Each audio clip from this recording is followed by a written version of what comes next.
जय श्री राम दोस्तों, जय हनुमान। कैसे हो आप सब लोग। नवरात्रि में कुछ अजीब गरीब सी घटनाएं आपके साथ हो रही है। नवरात्रि में अगर इस प्रकार की घटनाएं होती हैं, अगर इस प्रकार के कार्य होते हैं तो ये नॉर्मल नहीं है।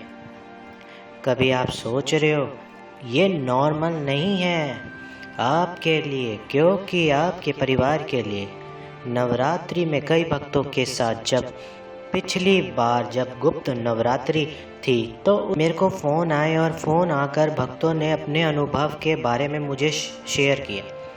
तो मैंने सोचा क्यों ना अगर मैं अनुभव इन भक्तों के साथ हो सकते हैं तो आपके साथ भी हो सकते हैं। नवरात्रि में अगर आपको आती है कुछ ऐसी आवाज़ें जो मैं बताने वाला हूँ तो समझ जाना कि माँ की एक ऐसी अपरंपार कृपा आपके घर में आ गई है।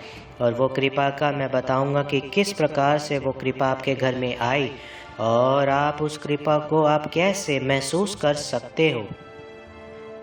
अगर नवरात्रि के दौरान आपको पायल की आवाज़ आती है, अगर नवरात्रि के दौरान आपको पायल की आवाज़ आती है और ये आवाज़ें किसी और को नहीं आ रही है, सिर्फ आपको ही आ रही है और आपको महसूस होता है कि जैसे आप नवरात्रि में पूजा कर रहे हो और करते वक्त क्यों नहीं आएगी, काफ़ी लंबे समय से माँ की पूजा तो आप कर रहे हो, तो माँ तो अपने बच्चों से मिलने आती ज़रूर है। जिस बच्चे के अंदर अटूट भाव उत्पन्न होता है, माँ के प्रति स्नेह होता है, माँ के प्रति अंतर से एकदम इतना प्यार उभरता है, उसकी कोई परिभाषा नहीं दे सकता है।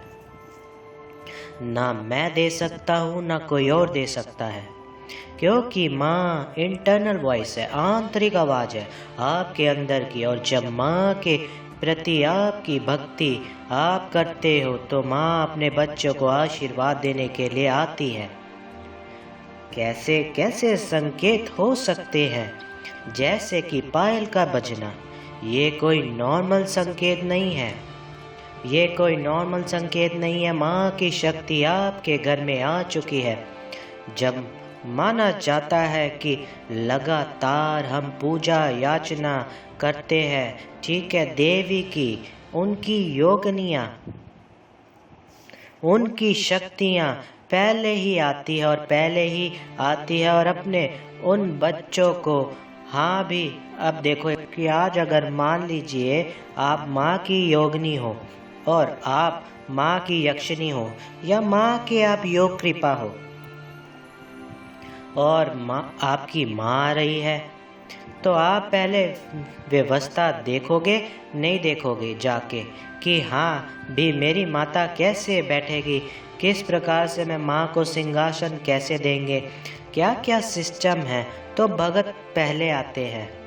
तो इसी प्रकार से जब आपके घर में नवरात्रि के समय पर या नवरात्रि से कुछ समय पहले आपको ये महसूस होने लगता है तो ये समझ लेना संदेशा है आपके लिए।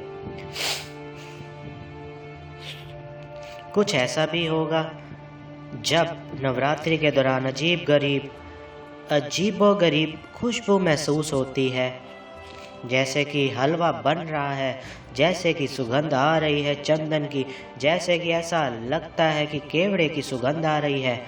अगर ऐसा लगता है कि कुछ अजीब और गरीब सुगंध है और ये सुगंध जो है और किसी को महसूस नहीं होती, आपको महसूस हो रही है, और ये सुगंध गुलाब की, मोगरे की, फूलों की ऐसी महसूस होती है, आपको ऐसा लगता है कि जैसे कि आपका स्वरूप, आपकी जो आपने मूर्ति रखी है, उस मूर्ति में साक्षात जगत जननी दर्शन दे रही है।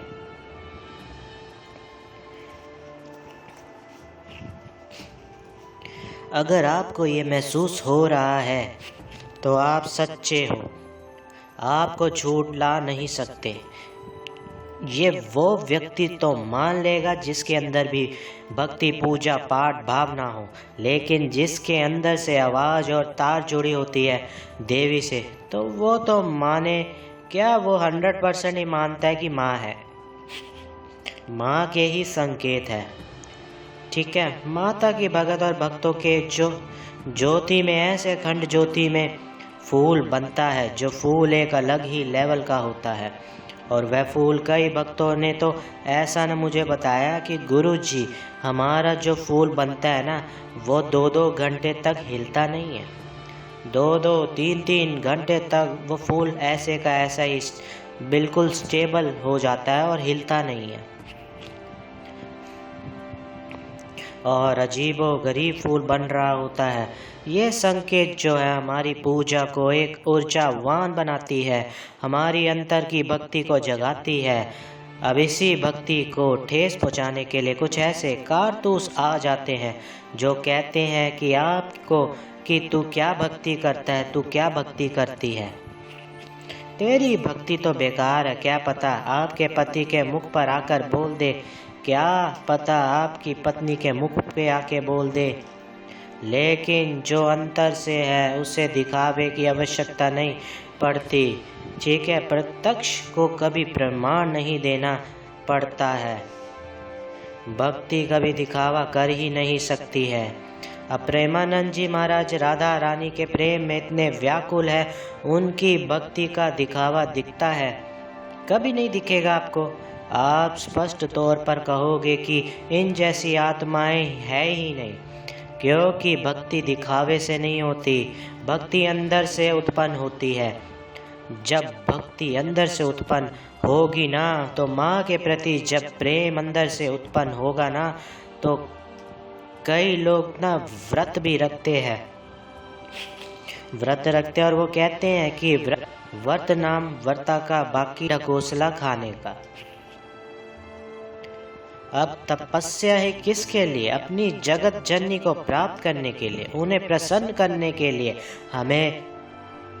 हम जितनी पूजा याचना, तपस्या, नियम, विधि, व्रत करके कार्य करते हैं, उतनी ऊर्जा हमारी स्ट्रांग होती है, उतनी कृपा हमारे शरीर पर आती है। अब हमारे शरीर पर वो ऊर्जा आती है। मान लीजिए माँ की, जैसे मैंने आपको शुरू में बताया कि माँ आने वाली है, तो आप घर में स्वागत अच्छा रखोगे। जब आपके अंतर में इस प्रकार के भाव प्रकट होते हैं, तो स्वयं माँ की योग शक्ति आपको धारण करती है। स्वयं माँ की योग शक्ति आपके शरीर को धारण करती है। स्वयं माँ की योग शक्ति आपके शरीर पर रहकर सारे कार्य को पूर्ण करती है। और वही अपनी माँ के, क्योंकि वो जो योग शक्ति आती है ना, जब वो योग शक्ति आती है, माँ के तत्व आप में जो है ना विद्वान होने लग जाते हैं। आपके अंदर माँ के तत्व उत्पन्न होने लगते हैं, और वही स्वयं आपके शरीर पर बैठकर माँ के प्रति सेवा कर रही होती है। तो क्योंकि उन्हें भी तो शरीर चाहिए, तो आपका बहुमूल्य शरीर जब योग शक्ति के शरीर को धारण करता है, या योग शक्ति आपके शरीर को धारण करता है, तो आप तो हो गए ना मूल्यवान। ये पायल की आवाज़, ये सुगंध, तभी तो आपको महसूस हो रही है, ये क्योंकि आप दिव्यवान हो रहे हो। ठीक है, अगर आपको मेरी वीडियो अच्छी लगे तो मेरी वीडियो को लाइक कीजिए, मेरे चैनल को सब्सक्राइब कीजिए। जय श्री राम दोस्तों, जय हनुमान।